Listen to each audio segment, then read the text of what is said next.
آپ نے ہماری طرف نہیں بھیجا، تو لہٰذا ہمارے ایمان میں بھی خرابی رہ گئی، عقیدے میں خرابی رہ گئی، اعمال میں خرابی رہ گئی، تو یہ عذر پیش کر سکتے تھے۔ اللہ نے فرمایا کہ ان کا عذر ہم نے ختم کر دیا۔ اب اس کے بعد یہاں پہ یہ میں عرض کرتا چلوں کہ جو ذلت ہے یہ وہ احساس ہوتا ہے جو انسان خود محسوس کرتا ہے، یعنی اس کے باطن میں ہوتا ہے، باہر نہیں، یہ ذلت ہے۔ یہاں پہ یہ فرمایا ان ذلہ و نخزہ، اور یہ جو خزی ہوتا ہے، یعنی جسے قرآن پاک نے یہاں پر نخزہ کہا، یہ ہوتا ہے دوسروں کے سامنے ذلت و رسوائی ہونا۔ ایک انسان خود اپنی نظروں میں گر جاتا ہے، دوسرا دوسروں کے سامنے انسان ذلیل و رسوا ہوتا ہے۔ تو اللہ پاک یہ فرماتا ہے کہ ہم یہ کہیں گے کہ ہم ذلیل و رسوا ہونے سے پہلے اے اللہ تیری نشانیوں کی پیروی کرتے۔ اب فرمایا آخری آیت میں قل کل متربص فتربصوا، کہ اے نبی صلی اللہ علیہ وسلم کہ ہر ایک منتظر ہے، تم بھی انتظار کرو۔ یعنی کئی مقامات پر یہ بھی فرمایا کہ میں بھی انتظار کرتا ہوں، تم بھی انتظار کرو۔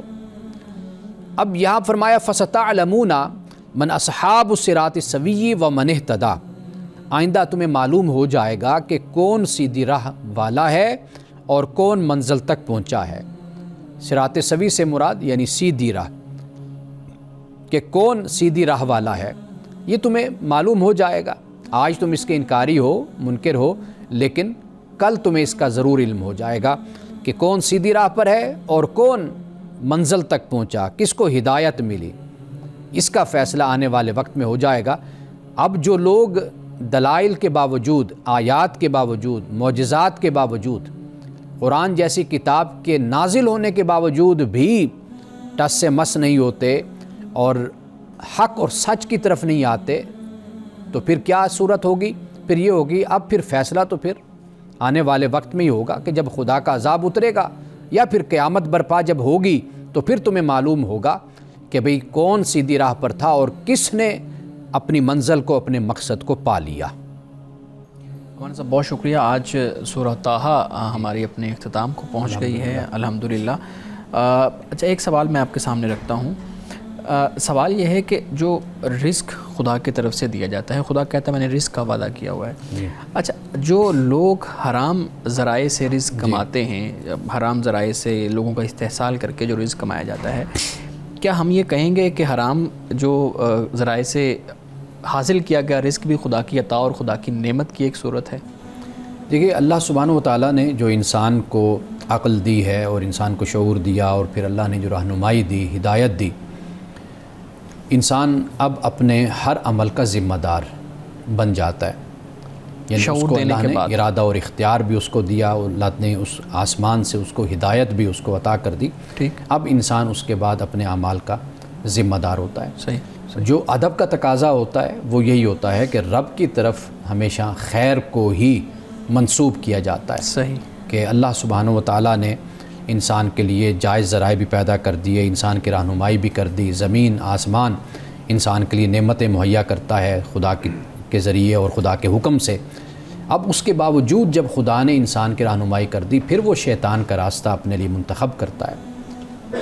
اب تخلیق تو انسان خدا کی ہے، ارادہ اور اختیار بھی خدا نے انسان کو دیا۔ صحیح، لیکن سب کچھ تخلیق کرنے کے باوجود بھی انسان اس کا ذمہ دار اس لیے ہے کہ وہ جو بھی کرتا ہے وہ اپنی مرضی سے، اپنی منشا سے اور اپنے ارادے سے کرتا ہے۔ ناظرین کرام، یہاں وقت ہوا چاہتا ہے ایک بریک کا، ہمارے ساتھ رہیے گا۔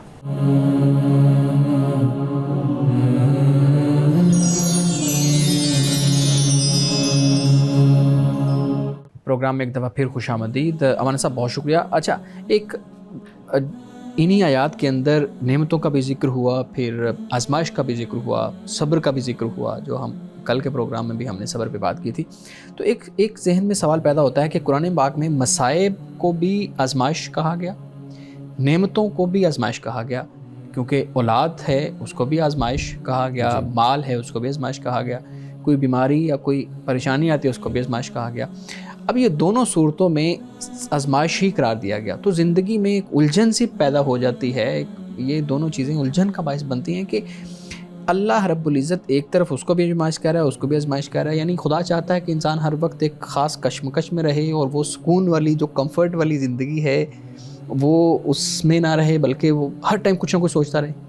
دیکھیے انسان دونوں انتہاؤں پر چلا جاتا ہے نا, یعنی اگر کوئی انسان پر مصیبت آتی ہے, کوئی مشکل آتی ہے, تو وہ جزا و فضا شروع کر دیتا ہے, وہ رونا پیٹنا شروع کر دیتا ہے, ٹھیک, وہ چلانا شروع کر دیتا ہے, بے صبری کا مظاہرہ کرنا شروع کر دیتا ہے.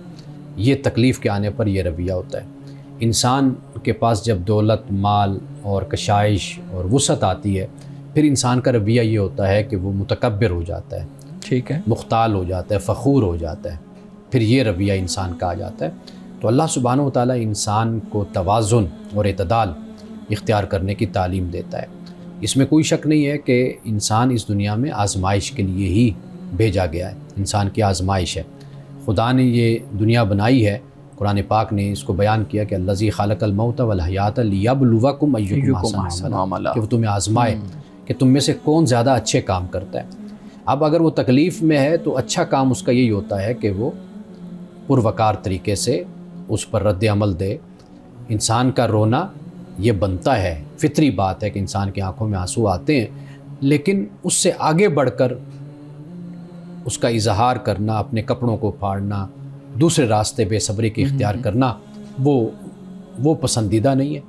دوسری طرف مال اور دولت آ گیا تو پھر وہاں پر بھی انتہا آ گئی, تو یہ بھی اللہ تعالیٰ نے اسے بھی منع کیا. تو گویا کہ انسان کی آزمائش یہی ہے کہ دونوں حالتوں میں انسان کس طریقے سے رد عمل دیتا ہے اور کس طریقے سے اچھے کام پر قائم رہتا ہے. صحیح. جی شارق, آپ سوال کرنا چاہیں؟ میرا سوال اسی حوالے سے کہ ہم یہ اکثر سنتے ہیں کہ اللہ کسی کو اس کی بساط سے زیادہ نہیں آزماتا.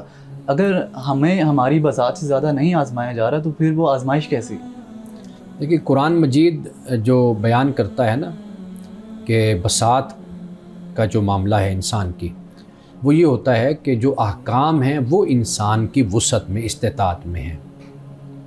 انسان کی وسعت اور استطاعت میں اللہ کے احکام ہیں. مثلا اللہ نے نماز کا حکم دیا, روزے کا دیا, زکوٰۃ کا, حج کا, وہ ہماری کیپیسٹی کے اندر ہے. قرآن پاک اس بات کو بیان کرتا ہے. جہاں تک معاملہ ہوتا ہے نا دکھ کا, وہ بساط کا معاملہ نہیں ہوتا. انسان پہ ڈیپینڈ کرتا ہے کہ وہ جس حالت میں بھی اپنے خدا کے سامنے سرنڈر کرے. کوئی تکلیف اس پر آتی ہے, تکلیف کوئی بھی ہو, تو انسان اگر بے صبرہ ہے اور برداشت کرنے والا نہیں ہے تو اس کے لیے چھوٹی سی تکلیف بھی بڑی تکلیف کا باعث بنتی ہے, اور وہ اس سے بھی اپنے آپ کو کنٹرول نہیں کر پاتا. یعنی مثال کے طور پر کسی کو انجیکشن لگے تو وہ اس پر رونا پیٹنا اور چلانا شروع کر دیتے. ایسے لوگ بھی دیکھیں کہ جن کو بہت گہرا بھی زخم لگ جاتا ہے لیکن وہ صبر کے ساتھ برداشت کرتے ہیں, اس کا علاج کرتے ہیں. تو یہ انسان کے اندر وہ جو مصیبت کی آپ نے بات کی نا, تکلیف یا مصیبت یا آزمائش, وہ تو کبھی بھی انسان کی بساط کی وہاں پر تو کوئی اپلیکیشن ہو ہی نہیں سکتی. یہ بس انسان کا اپنا کریکٹر, اپنا کردار, اپنی شخصیت ہوتی ہے کہ وہ کتنا اس کو برداشت کر جاتا ہے, اور وہ اپنے اندر خدا کی مرضی اور اس کی منشا خیال کرتے ہوئے اس کو اگر کر جائے تو وہ کر بھی سکتا ہے, نہ کرنا چاہے تو وہ نہیں بھی کرتا. جی بالکل ٹھیک ہے. اچھا مولانا صاحب, آپ نے جو آیت پڑھی اس میں نماز کا ذکر تھا کہ اپنے گھر والوں کو, اپنے اہل کو نماز کا حکم دیں. ہم دیکھتے ہیں کہ آپ نے پہلے بھی اس پہ بات کی ہے کہ جو زبردستی ہے معاملات کے اندر, خاص طور پہ عبادت میں, وہ اس سے خاطر خواہ نتائج ہمارے ہاں حاصل نہیں ہو پاتے. مختلف ہم جو فقہی مکاتب ہیں ان کو اگر ہم دیکھیں تو زبردستی اور تشدد کے حوالے سے ہمیں یعنی نماز کے بارے میں مختلف آراء ہمیں فقہا کی ملتی ہیں. تو یہ جو آراء ہیں جو زبردستی میں جو زبردستی کے زمرے میں آتی ہیں, کیا یہ قرآن کریم کی اس آیت کی مخالفت میں نہیں ہے جس میں اللہ رب العزت کہہ رہا ہے کہ لا اکراہ فی الدین, کہ زبردستی تو کسی پہ نہیں ہے, لیکن دوسری طرف ہمارے فقہا زبردستی نماز کا بھی حکم دینے کی بات کرتے ہیں؟ دیکھیے تربیت کا یہ معاملہ ہوتا ہے. یعنی مثال کے طور پر آپ ایک ریاست میں رہتے ہیں, اب ریاست آپ کے لیے کچھ قوانین بناتی ہے اور ان قوانین پر آپ کا عمل کرنا لازم اور ضروری ہوتا ہے. ٹھیک ہے. اگر آپ اس پر عمل نہیں کریں گے تو ریاست آپ کو پنش بھی کرتی ہے, آپ کو سزا بھی دیتی ہے, آپ کو جرمانہ بھی کرتی ہے. ایک شہری جواب دے ہے. ہاں. اگر کوئی شہری یہ کہتا ہے کہ جی یہ میری آزادی پر قدغن ہے یا یہ مجھے مجبور کیا جا رہا ہے کہ میں اس قانون کی پابندی کروں، تو گویا کہ وہ پھر یعنی جسے کہتے ہیں کہ حد سے تجاوز کر رہا ہے. اس کی حدود ہیں آزادی کی، اس میں رہ کر وہ زندگی گزارے گا. اگر وہ اس پر سوال کھڑا کر دے تو پھر وہ معاشرہ جو ان سے ہے وہ آپ کو معلوم ہے کہ پھر وہ انتشار کا شکار ہوتا ہے. اسی طرح گھر ہے، اس گھر میں بچے ہیں، بیگم ہے، شوہر ہے، ایک نظام ہے، ایک سسٹم ہے. تو ان کا عقیدہ ہے کہ وہ مسلمان ہیں تو وہ نماز کی تاکید بھی کریں گے. جیسے ہم بچے پر سختی کر کے اس کو ٹیوشن بھیج دیتے ہیں، ہم اس کو سکول بھیجتے ہیں، یا کسی اور معاملے میں اس پر تھوڑی بہت سختی کر کے اس سے اپنی بات کو منواتے ہیں. کیوں؟ ہم یہ خیال کرتے ہیں کہ یہ ایک تو میں بڑا ہونے کے ناطے گھر کا سربراہ ہوں، قوام ہوں، تو میری ایک ذمہ داری بھی بنتی ہے کہ میں ان کی اخلاقی بھی تربیت کروں اور ان کی عادات کو سنواروں، ان کو بہتر ایک انسان بناؤں. تو میں اپنی اس ذمہ داری کو پیش نظر رکھتے ہوئے اگر کبھی اولاد پر سختی کرتا ہوں تو اس کی گنجائش تو نکلتی ہے. ٹھیک ہے. میں ایک سوال کرنا چاہوں گا نماز کے حوالے سے کہ نماز کا جہاں تک معاملہ ہے تو یہ سننے میں آتا ہے کہ ہم نماز اس لیے ادا کرتے ہیں اللہ کا شکر ادا کرنے کے لیے کہ اس نے ہمیں زندگی جیسی نعمت سے نوازا.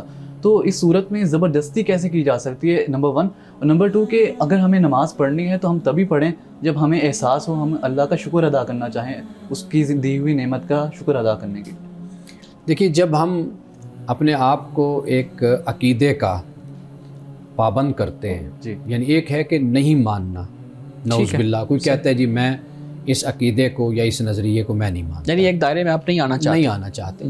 آپ ٹھیک ہے نکل جائیے، پھر آپ سے وہ حکم ختم تقاضا نہیں ہوگا. ٹھیک ہے. یعنی مثال کے طور پر اگر آپ پاکستان کی ریاست میں نہیں رہنا چاہتے تو ٹھیک ہے آپ نہ رہیے، لیکن رہیں گے تو قوانین کو ماننا پڑے گا. رہیں گے تو آپ پھر وہ قوانین آپ پر نافذ ہوں گے، اپلیکیشن ہوگی. اسی طریقے سے جیسے ہم خود کو مسلمان کہتے ہیں تو پھر کچھ ذمہ داریاں پھر بحیثیت مسلمان ہم پر لازم ہوتی ہیں. دیکھیے، آپ نے قوانین پر عمل کرنا ہے طوعاً او کرہاً، پسند ناپسند، مشکل آسان، جو بھی جیسے آپ سمجھتے ہیں آپ کو عمل کرنا ہے. ٹھیک. ایک وقت آتا ہے کہ انسان پھر اپنے میچورٹی کے اس لیول پر آ جاتا ہے کہ وہ پھر یہ سب کچھ دل سے اپنے شوق سے بھی کرنا شروع کر دیتا ہے. تو گویا کہ جب آپ ایک سسٹم میں، ایک نظام میں، ایک عقیدے میں آپ آ جاتے ہیں تو پھر کچھ اس کی ذمہ داریاں پھر آپ پر لاگو ہو جاتی ہیں. نہیں، یہاں تو مجھے پھر یہ فیل آ رہی ہے آپ کی باتوں سے کہ جو زبردستی والا عنصر ہمارے ہاں پایا جاتا ہے، آپ کے دونوں سوالوں کے جواب سے مجھے یہ محسوس ہوا ہے کہ آپ اس زبردستی والے عنصر کی حمایت کر رہے ہیں کہ یس، اگر آپ ایک عقیدے کو مان رہے ہیں تو آپ کو اگر کہیں زبردستی بھی نماز کے لیے تھپڑ مار کے بھی لے کے جانا پڑ رہا ہے تو ٹھیک ہے، آپ وہ معاملہ ٹھیک ہے. دیکھیے، آپ جو ایک زبردستی کا لفظ اس میں استعمال کر رہے ہیں نا، میں اس کی جگہ سختی کا لفظ استعمال کر رہا ہوں. یعنی آپ یہ طریقہ اختیار کریں کہ آپ کی ایک پوزیشن ہے نا، جس طرح ایک پوزیشن ہوتی ہے، ایک آفس ہوتا ہے نا، آپ اپنے اس بات کو منواتے ہیں. یعنی مثال کے طور پر آپ ادارے میں ہیں تو ادارے میں اگر کوئی نافرمانی کرتا ہے، قانون کو چھوڑ دیتا ہے، اس کی پابندی نہیں کرتا، تو واضح بات ہے کہ آپ کسی حد میں رہتے ہوئے آپ اس کے لیے کچھ نہ کچھ تو سزا رکھتے ہیں. مولانا صاحب، ایک اصول اور قانون اور ایک عبادت، ان دونوں میں بہت زیادہ فرق ہے. عبادت ان اصولوں اور قوانین کی طرح میرے خیال میں نہیں ہو سکتی. اس کا تو جو مقصد ہے وہ طہارت حاصل کرنا ہے، پاکیزگی حاصل کرنا ہے. قرآن بار بار ان چیزوں کو بیان کرتا ہے. تو جب آپ کہہ لیں سختی سے کیسے وہ طہارت اور پاکیزگی حاصل ہو سکتی ہے؟ دیکھیے، جو نماز ہے نا، قرآن مجید نے اس کو بیان کیا ہے کہ یہ پورے معاشرے کی ذمہ داری ہوتی ہے. جہاں پر مسلم معاشرہ ہوگا، اسلامی معاشرہ ہوگا، وہاں نماز کو اجتماعی طور پر نافذ کیا جائے گا. یعنی دکانیں بند ہوں گی، لوگ معاشرے میں پورا ایک اس کا رنگ غالب ہوگا کہ یہ ایک مسلم معاشرہ ہے، یہ ایک اسلامی معاشرہ ہے، کہ جب نماز کا وقت ہوگا تو لوگ مسجد کی طرف جائیں گے، نماز پڑھیں گے، یا اس وقت میں وقفہ ہو جائے گا، لوگ اپنی جگہ پر جہاں پر بھی ہیں وہاں پر نماز کو ادا کریں گے. یہ ایک پورا اجتماعی جسے آپ کہہ رہے ہیں نا کہ تربیت فرد کی، جسے آپ کہہ رہے ہیں طہارت اور تزکیہ، یہ وہی طہارت و تزکیہ ہے. ایک طہارت و تزکیہ یہ ہے کہ میرا اپنی ذات کی حد تک، ایک ہے کہ پورے معاشرے پہ وہ رنگ کا غالب ہونا کہ جو اسلام کا حکم ہے. نماز اجتماعیت کا ایک سبق ہے، ایک رنگ ہے، ایک اظہار ہے، مظہر ہے ایک اسلامی معاشرے میں. تو لہٰذا نماز جو سی ہے یہ پورے معاشرے میں اس کا اظہار ہوگا. اور کوئی دکان پر ہے، کوئی یونیورسٹی میں ہے، کوئی کالج میں ہے، کوئی اسکول میں ہے، کسی جگہ پر بھی ہے، جب نماز کا وقت ہوگا تو پتہ چلے گا کہ ہاں یہ اسلامی معاشرہ ہے اور اب نماز کا وقت ہے اور اتنا وقت وقفے کے لیے دیا گیا ہے تاکہ سب جو مسلمان ہیں وہ آسانی کے ساتھ، سہولت کے ساتھ نماز کو ادا کر لیں۔ ناظرین کرام، بقیہ سوالات لیتے ہیں ایک بریک کے بعد، ہمارے ساتھ رہیے گا۔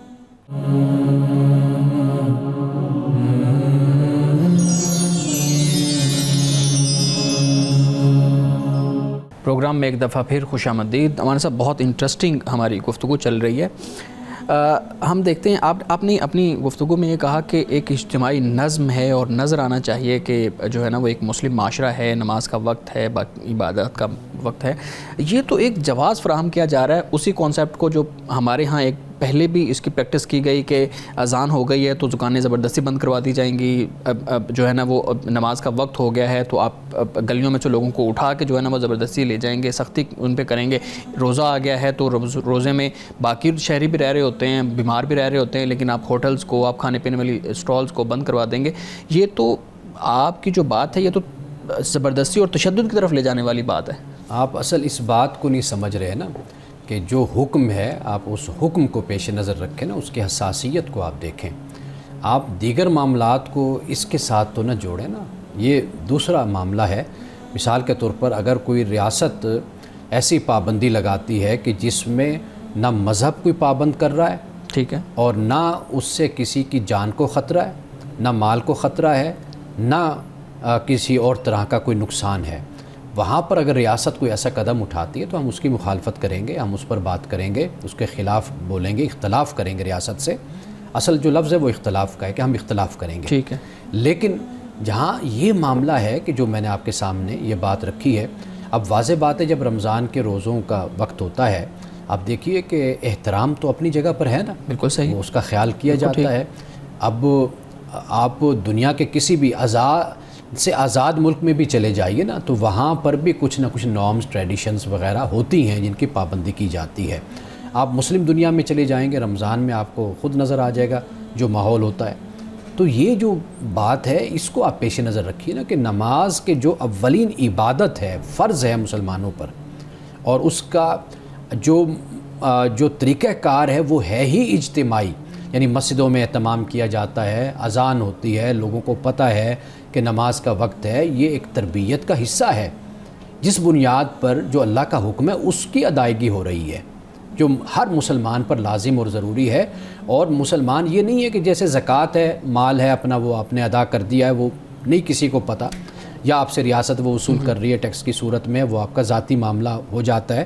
اسی طرح دیگر چیزیں ہیں، حج کا معاملہ ہے، وہ ایک علیحدہ عبادت ہے، لیکن یہ جو چیز ہے نماز، آپ یہ دیکھیں یہ تو اس کا باقاعدہ اظہار ہمارے معاشرے میں، جیسے رسول اللہ نے فرمایا کہ نماز جو ہے یہ فرق کرنے والی ہے اسلام اور کفر میں، مسلمان میں اور غیر مسلم میں، کہ یہ جب نماز کا وقت ہوگا مسلمان اٹھ کے نماز پڑھے گا، پتہ چلے گا کہ یہ مسلمان ہے۔ تو لہٰذا آپ چیزوں کو جب آپس میں گڑمڑ کریں گے، کنفیوز کریں گے تو پھر صورتحال الجھے گی۔ نہیں، یہ گڑمڑ کیسے ہوگی؟ اب شارق آپ بھی اس میں رول پلے کیجیے گا۔ گڑمڑ کیسے ہوگی کہ ایک فرد واحد کا، ایک شخص کا ذاتی مسئلہ ہے کہ خدا نے اس پہ ضروری کیا ہے کہ وہ نماز ادا کرے، اب وہ نماز اپنی دکان میں ادا کرے، اپنی مسجد میں جا کے ادا کرے، اپنے گھر میں جا کے ادا کرے، تو یہ جو آپ کہہ رہے ہیں کہ ایک اجتماعی نظم نظر آنا چاہیے، دکان بند ہونی چاہیے، چلیں آپ زبردستی نہیں، چاہیے والی جو آپ لفظ استعمال کر رہے ہیں، کیوں ہونا چاہیے؟ ایک شخص کا ذاتی معاملہ ہے، اس کا اور خدا کا معاملہ ہے، اس میں کیوں تیسری ریاست یا تیسرا شخص جو ہے نا وہ انوالو ہو رہا ہے؟ جب اذان ہوگی اور معلوم ہوگا کہ یہاں پر یہ وقت ہے نماز کا، ٹھیک ہے، اس کے لیے جو کاروبار ہے اس کو وقتی طور پر ہم اس کو معطل کر دیں گے، اس کو بند کر دیں گے، چونکہ اب نماز کا وقت ہے۔ اب جب مسلمان کوئی ہے تو وہ اپنی دکان میں بے شک نماز پڑھ لے، صحیح ہے، ضروری نہیں ہے کہ وہ مسجد میں جائے، لیکن وہ وقفہ جو ہے وہ لازم اور ضروری ہے۔ لیکن یہ نہیں ہوگا کہ بھئی آپ فرد کو پکڑ کر زبردستی جھکا رہے ہوں کہ بھئی نماز پڑھو۔ یہ ہوگا کہ اجتماعی ماحول اس طرح کا پیدا کر دیا جائے گا، اور یہ ذمہ داری ہوگی ریاست کی کہ اس وقت میں ایکٹیویٹیز جو ان سی ہیں وہ معطل کر دی جائیں گی، روک دی جائیں گی، تاکہ مسلمان کے لیے نماز کا وقت ہے، جو نماز پڑھنا چاہے وہ نماز ادا کر لے۔ یہ میں بات کہہ رہا ہوں نا کہ اجتماعی طور پر یہ اس کا اظہار ہوگا کہ یہ مسلم معاشرہ ہے، یہ اسلامی معاشرہ ہے۔ جی شارق پلیز۔ میں یہ جاننا چاہتا ہوں کہ آپ نے ابھی بات کی کہ نماز جو ہے وہ ذمہ داری ہے، لیکن نماز تو تزکیہ و تطہیر کا ذریعہ ہے، تو نماز پھر ذمہ داری کیسے ہے؟ جب اللہ سبحانہ و تعالیٰ حکم دیتا ہے تو اس کے لیے آپ فرض کا لفظ بول لیں، اس کے لیے آپ کمپلسری آپ کہہ لیں، اس کے لیے آپ ذمہ داری کہہ لیں، تو بہرحال آپ جس کے مکلف ہیں وہ آپ کے لیے ذمہ داری ہے۔ یعنی مکلف سے مراد یہ کہ جیسے آپ نماز کے مکلف ہیں، جب آپ عاقل بالغ ہو گئے، مسلمان ہیں تو آپ پر نماز فرض ہو گئی، اسی طرح مال دولت ہے تو زکوٰۃ پھر آپ پر، صاحب استطاعت صاحب نصاب ہو گئے، حج ہے صاحب استطاعت ہو گئے، روزہ ہے اسی طریقے سے، روزہ صحت مند ہیں تو آپ پر فرض ہے کہ پھر آپ روزہ رکھیے، مقیم ہیں آپ۔ تو آپ پر جو ذمہ داری خدا کی طرف سے مسلمان پر عائد ہوتی ہے، آپ اس کو جو بھی لفظ دینا چاہیں اس کو دے سکتے ہیں۔ باقی یہ ہے کہ جب آپ اللہ کا حکم مان کر اس کو کریں گے تو وقت کے ساتھ ساتھ، جیسے میں نے پہلے بھی کہا کہ انسان کو خود اس میں ایک توجہ حاصل ہوتی ہے، ایک لذت انسان کو ملتی ہے، تو پھر خود بخود وہ جو ایک بوجھ سا ہوتا ہے وہ ختم ہو کر وہ پھر ایک محبت میں چیز ڈھلتی ہے۔ لیکن پھر بھی اگر کچھ بھی نہ ہو لیکن وہ جو فرض ہے، لازم ہے، وہ آپ نے، اب مثال کے طور پر آپ یہاں پہ ریکارڈنگ کے لیے آتے ہیں تو کئی دفعہ نہیں بھی دل ہوتا تو لیکن آنا ہوتا ہے نا جی، ریکارڈنگ کرواتے ہیں تو یہ ایک ذمہ داری ہے ہماری۔ اسی طرح دل ہو یا نہ ہو، بہرحال جو فرض ہے خدا کی طرف سے وہ ادا ہر صورت میں کرنا ہے۔ میں نے دیکھا ہے کہ جب بچوں کے ساتھ سختی کی جاتی ہے نماز کے حوالے سے، خاص کر ٹین ایجرز کے ساتھ، تو وہ پھر نماز سے تھوڑا متنفر ہوتے ہیں، کہہ لیں یہ شاید بغاوت والا ایک رویہ اپناتے ہیں، ہاں جی، اسے دور چلے جاتے ہیں دین سے۔ تو آپ کو لگتا ہے کہ جو اس طرح فورس کرنا ہے بچوں کو نماز کے لیے، دین کی جانب راغب کرنے کے لیے، وہ طریقہ درست ہے یا پھر کوئی متبادل طریقہ بھی ہونا چاہیے؟ دیکھیے متبادل طریقہ وہ یہ ہوتا ہے نا کہ جیسے حکمت کے ساتھ بلانا، ادعو الی سبیل ربک بالحکمہ، قرآن کہتا ہے اپنے رب کی طرف بلاؤ، حکمت کے ساتھ بلاؤ، تو حکمت تو بالکل ہونی چاہیے۔ بہت سے انداز اور طریقے ہوتے ہیں بچوں کو آپ راغب کرتے ہیں۔ مثال کے طور پر آپ کہتے ہیں بیٹا میں یہ کام کریں گے تو آپ کو چاکلیٹ میں دوں گا، اب بچے بڑے شوق سے پھر وہ کام کرتے ہیں۔ آپ کہتے ہیں کہ میں ہر نماز پر آپ کو 10 روپے دوں گا، 50 روپے دوں گا، یعنی ترغیب والی بات۔ ہم نے دیکھا ہے کہ بچے پھر شوق سے نماز پڑھتے ہیں۔ مثال کے طور پر آپ بہتر جانتے ہیں کہ رمضان میں قرآن مجید پڑھنے پر میں ہمیشہ آپ کو یعنی دیتا رہا ہوں ایک تحفہ، آپ کہہ لیجئے، وہ پیسے کی صورت میں بھی ہوتا تھا، وہ کسی اور چیز کی صورت میں ہوتا تھا کہ آپ رمضان میں 1 قرآن ختم کریں یا 2 کریں تو میں آپ کو دوں گا، انعام دوں گا۔ تو یہ بھی ایک طریقہ ہوتا ہے کہ کوئی نیکی کے کام پر آپ انعام رکھ دیتے ہیں۔ ٹھیک ہے، لیکن ہمارے صاحب میں مزید اس چیز کو سمجھنا چاہ رہا ہوں کہ آپ کی جتنی بھی گفتگو تھی، اس طرح سے جو گفتگو ہے، یہی گفتگو مدارس کے اندر جب زبردستی نظم اجتماعی کے تحت نماز ادا کرنے کی طرف لے جایا جاتا ہے، وہاں پہ بھی یہ ہوتا ہے کہ بھائی اذان ہو گئی ہے، نظم اجتماعی ہے، 15 منٹ ٹائم، 15 منٹ کے اندر جماعت ہوگی تو ہر شخص کو جماعت کے ساتھ جا کے نماز ادا کرنی ہے۔ اب کچھ لوگ بیٹھے پڑھ رہے ہیں، کچھ لوگ لیٹے ہوئے ہیں، وہ اٹھتے ہیں، نماز کا وقت تو مثال کے طور پہ ظہر کی نماز ہے، اس کا وقت تو لمبا ہے نا، تو آپ اس وقت کے اندر جب مرضی پڑھ لیں۔ لیکن یہ جو آپ کہہ رہے ہیں کہ اجتماعی نظم ہے، اس میں پھر وہ زبردستی والا عنصر آ جاتا ہے، مدارس میں پھر وہ زبردستی کی جاتی ہے، ایون مارا بھی جاتا ہے، تو یہ عبادت کے اندر تو سمجھ نہیں آتا مار۔ اصل میں جو ابھی آپ نے آخری لفظ بولنا ہے نا، مارنا، یہ سب سے بڑا مسئلہ ہے۔ یہ حیرانی کی بات ہے اور افسوس کی بات بھی ہے کہ آپ قرآن پڑھتے ہیں، آپ حدیث پڑھتے ہیں، آپ ایک مذہبی ماحول میں رہتے ہیں، پھر بھی اگر آپ میں نماز کا شوق نہیں پیدا ہوتا تو پھر یہ توجہ ہمیں کرنی چاہیے کہ کہاں پر یہ خرابی ہے، کہاں پہ یہ کمی ہے کہ دین کا طالب علم ہو کر بھی نماز کی طرف ہمارا رجحان یا اخلاق کو بہتر کرنا، تزکیہ نفس کی طرف ہمارا رجحان نہیں ہوتا، تو پھر یہ ہمارے نصاب تعلیم، نظام تعلیم کی پھر بہت بڑی خرابی ہے۔ ایک بات۔ دوسری بات یہ ہے کہ دیکھیے آپ زندگی میں کسی جگہ پر بھی ہوں گے، آپ یہاں پہ ریکارڈنگ کے لیے بھی آئے ہیں نا، تو آپ کے کچھ لباس کا، آپ کے طریقہ کار کا کچھ چیزیں ایسی ہیں کہ جو طے ہوتی ہیں کہ آپ نے وہ کرنی ہیں، وہ ضروری ہوتی ہیں، وہ ڈسپلن کا حصہ ہوتی ہیں۔ اسی طرح جب آپ کسی ادارے میں ہیں تو وہاں کی اپنی کچھ شرائط ہوں گی، قوانین ہوں گے جن پر آپ نے عمل کرنا ہوتا ہے۔ حیران کن بات یہ ہے کہ ہم اپنی زندگی میں سارے جو رولز ہیں ان کو فالو کر رہے ہوتے ہیں، کسی کمپنی میں ہوں، کسی ادارے میں ہوں، کسی فرم میں ہوں، کسی جگہ پر بھی ہوں، لیکن جب نماز کا وقت نماز کا ذکر ہوتا ہے تو وہاں پر ہمارے سوالات کھڑے ہوتے ہیں. پھر نماز ذاتی مسئلہ ہو جاتا ہے. وہ ٹھیک ہے آپ کا ذاتی مسئلہ ہے, آپ گھر میں تو آپ کا ذاتی مسئلہ ہے, لیکن جب آپ ایک نظم میں آئیں گے تو واضح بات ہے کہ نظم میں ہونے کی وجہ سے آپ پر بہت سی پابندیاں عائد ہوتی ہیں.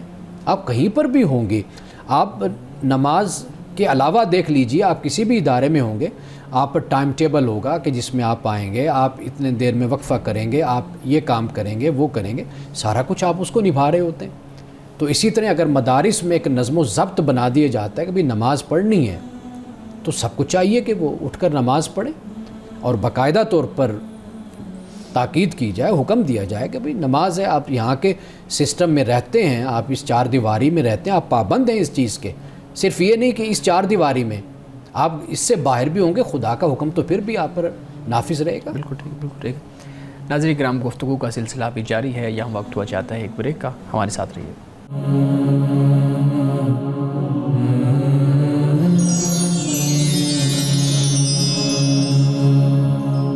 پروگرام میں ایک دفعہ پھر خوش آمدید. جی شارق, آپ سوال کرنا چاہ رہے ہیں. میں نے آپ کی گفتگو سے سمجھا ہے کہ نماز ایک ذمہ داری ہے اور نظم قائم کرنے کے لیے بہت ضروری ہے. بالکل ٹھیک, لیکن نماز جو 5 وقت کے لیے ہم پر فرض ہے, اس کی کیا حکمت ہے, کیا لاجیکل ایکسپلینیشن ہے؟ اچھا, پہلا جو نقطہ ہے اس حوالے سے وہ ہمیں سمجھ لینا چاہیے کہ نماز صرف امت مسلمہ پر فرض نہیں ہے. اچھا, یہ پہلے دن سے ہی مختلف شکلوں میں, مختلف تعداد میں, جی, مختلف طریقوں میں یہ نافذ رہی ہے. انبیاء علیہ السلام سب نماز پڑھتے تھے. قرآن مجید نے بھی بتایا, ہمیں تورات و انجیل سے بھی معلوم ہوتا ہے. جہاں تک یہ بات ہے کہ 5 وقت نماز ہے, اس کا جو معاملہ ہے, اس کی جو حکمت ہے, وہ تو اللہ سبحانہ و تعالیٰ ہی جانتا ہے. لیکن ہمیں اگر ہم دیکھتے ہیں اس کو, بعض لوگوں نے میڈیکلی بھی اس پر گفتگو کی ہے کہ کیوں یہ 5 وقت نماز فرض کی گئی, اور ان کے جو اوقات مقرر کیے گئے, ان اوقات کو اگر ہم دیکھتے ہیں تو وہ ہمارے لیے ایسے ہیں کہ میڈیکل پوائنٹ آف ویو سے, جیسے لوگ روزے پر بات کر لیتے ہیں اور مختلف اعمال پر بات کرتے ہیں, تو اسی طریقے سے نمازوں کے اوقات پر بھی لوگوں نے اپنی طرف سے ایک ریزن آپ کہہ لیجئے, ایکسرسائز کا اس کو ساتھ جوڑا گیا, لوجیکلی اس کو بیان تو کیا ہے. لیکن میں سمجھتا ہوں کہ ہمارے لیے سب سے جو بڑی بات ہے اور اہم بات ہے وہ یہ ہے کہ اللہ سبحانہ و تعالیٰ کا یہ حکم ہے, اللہ کا فرمان ہے, تو لہٰذا ہم 5 وقت مسلمان نماز ادا کرتے ہیں. نماز سے پہلے ہمیں وضو بھی کرنا ہوتا ہے, اور وضو کا جو متبادل طریقہ ہے وہ ہم سب جانتے ہیں, تیمم ہے. میں یہ جاننا چاہتا ہوں کہ جو تیمم ہے وہ کافی کیسے ہے وضو کے متبادل کے طور پر, کیسے ہماری پاکیزگی کا ذریعہ کیسے ہے تیمم؟ دیکھیے, وہ صرف اور صرف جو تیمم ہے وہ ایک احساس ہے جس سے آپ میں یہ سوچ پیدا ہوتی ہے کہ آپ پاک ہو گئے. طہارت, یعنی کوئی یہ نہ سمجھے کہ بھئی اگر پانی نہیں ہے تو وہ پلید پھرتا رہے اور ناپاک پھرتا رہے, وہ نماز بھی ادا نہ کرے, سب کچھ چھوڑ دے. اب پانی نہ ہونے کی صورت میں یہ کم از کم یہ ایک صورت قائم کر دی گئی ہے کہ آپ تیمم کریں اور پھر اس کے بعد آپ نماز پڑھ لیں. تو یہ ایک ایسا وقت کہ جب آپ مجبوری میں ہیں, اضطراری حالت میں ہیں, پانی مہیا نہیں ہے, تو آپ پھر تیمم کر لیتے ہیں. تو گویا کہ یہ جو ایک احساس ہوتا ہے نا انسان کے اندر, فیل کرنا اور سمجھنا, یہ بھی ایک بہت بڑی چیز ہوتی ہے. تو لہٰذا ایک کم درجے کی چیز پاکیزگی کے حوالے سے, طہارت کے حوالے سے رکھ دی گئی کہ تاکہ انسان پانی نہ پائے تو پھر تیمم کر کے وہ نماز اور دیگر عبادات اور معاملات وہ کر سکے. اب میں اپنے سوالوں کی طرف آتا ہوں. حضرت موسیٰ ہم جانتے ہیں انہوں نے اللہ تعالیٰ سے ملاقات کی کوہ طور پر, اور اللہ نے اپنی تجلی جب اس کی ریفلیکشن دکھائی حضرت موسیٰ کو تو وہ اس کی تاب نہ لا سکے. میں یہ جاننا چاہتا ہوں کہ قیامت کے روز جب ہم خدا سے ملاقات ہماری ہوگی تو ہم کیسے خدا کا سامنا کریں گے؟ اچھا, یہ بہت اچھا سوال ہے. دنیا کا اور آخرت کا معاملہ بالکل مختلف ہے. اچھا, ممکن ہے کہ یہاں پر ہم تاب نہیں لا سکتے, ٹھیک ہے, یعنی ہماری آنکھیں, ہمارا وجود, بشری وجود, وہ اس کی افورڈیبلٹی جس کو ہم کہتے ہیں استطاعت نہیں رکھتا. ایک تو یہ بنیادی بات جو ہمیں ذہن میں رکھنی چاہیے کہ یہ دنیا کا معاملہ ہو گیا. ٹھیک. اب جہاں تک آخرت کا معاملہ ہے, اب ممکن ہے کہ جب ہم اس دنیا میں جائیں تو یہ جو ہمارا بشری وجود ہے کہ جس میں بہت سے احتیاجات ہیں، بہت سے عوارض ہیں، بہت سے مسائل ہیں، وہ وہاں پر وہ چیزیں کمزوریاں ختم ہوں، ہم اللہ سبحانہ وتعالیٰ کو دیکھ سکیں، آخرت کا معاملہ ہے۔ دوسری بات یہ ہے کہ تیسری بات کہ اللہ سبحانہ وتعالیٰ نے کہیں یہ نہیں بیان کیا کہ وہ اپنے آپ کو دکھائے گا تو کیسے ہوگا، جی اس کی زیارت ہوگی، اس سے ملاقات ہوگی۔ قرآن نے اصل میں ملاقات کا لفظ بولا، انہم ملاقو ربہم، اپنے رب سے ملاقات کرنے والے۔ اب وہ جو ملاقات ہے، اب اس کی کیفیت کیا ہے، اس کی حالت کیا ہے، وہ کیسی ہے، وہ اس بارے میں ہمیں کوئی معلوم نہیں ہے۔ اب وہ اپنی شان کے مطابق ہی ہم سے ملاقات کرے گا، اپنا دیدار کروائے گا، وہ جو اس کو زیبا ہوگا، جو اس کی شان کے لائق ہوگا، وہ اس طریقے سے اپنی زیارت سے ہمیں مشرف کرے گا۔ مولانا صاحب یہاں پہ ایک سوال میں آپ کے سامنے رکھتا ہوں، ہمارے ناظرین کی طرف سے آیا ہے، پوچھتے ہیں جی کہ بھائیوں، والد کے فوت ہونے کے بعد بھائیوں پہ بہنوں، کنواری بہنوں کا حق ہوتا ہے یا نہیں ہوتا؟ دیکھیے، جب والدین دنیا سے رخصت ہو جاتے ہیں، کنواری بہنیں وہ در حقیقت والد کے بعد یا والدہ کے بعد پھر وہ ذمہ داری بن جاتے ہیں کہ جو بڑے گھر میں موجود ہوتے ہیں۔ ٹھیک، یعنی اب ضروری نہیں ہوتا کہ بھائی ہی ذمہ دار بنتے ہوں، ممکن ہے چچا ہو، یہ بھی رشتے ہوتے ہیں انسان بالکل کے، صحیح ہے، تایا ہوتا ہے، چچا ہوتا ہے، یہ جو باپ کی طرف سے ہیں ان کی ذمہ داری، جن کو اسلام نے یا آپ کہہ لیجئے قانون نے، فقہ نے جس کو ولی بھی قرار دیا ہے، تو وہ پھر ذمہ دار اس کے بن جاتے ہیں، اس میں پھر بھائی بھی آ جاتے ہیں۔ ٹھیک ٹھیک ٹھیک، اگر یہ معاملہ نہیں ہے تو پھر واضح بات ہے کہ وہ اس ترتیب کے ساتھ پھر دیکھتے ہیں، پھر ان کی وہ ذمہ داری وہ بنتے ہیں۔ جی بالکل ٹھیک ہے۔ مولانا صاحب آج کی حدیث مبارکہ بیان کیجیے گا۔ آج کی حدیث حضرت انس بن مالک رضی اللہ تعالی عنہ سے روایت ہے، کہتے ہیں کہ مدینہ کی ایک لونڈی آپ صلی اللہ علیہ وسلم کا ہاتھ پکڑتی، پھر آپ صلی اللہ علیہ وسلم اس سے اپنا ہاتھ نہ چھڑاتے، یہاں تک کہ وہ آپ کو اپنے کام کے لیے جہاں چاہتی لے جاتی۔ یعنی ایک لونڈی، ایک خاتون جو آپ علیہ الصلوۃ والسلام کے دست مبارک کو پکڑتی، یعنی آپ سے یہ کہتی کہ میرا فلاں کام ہے وہ آپ کر دیجئے، تو رسول اللہ اس کا کام کرنے سے انکار نہیں فرماتے تھے۔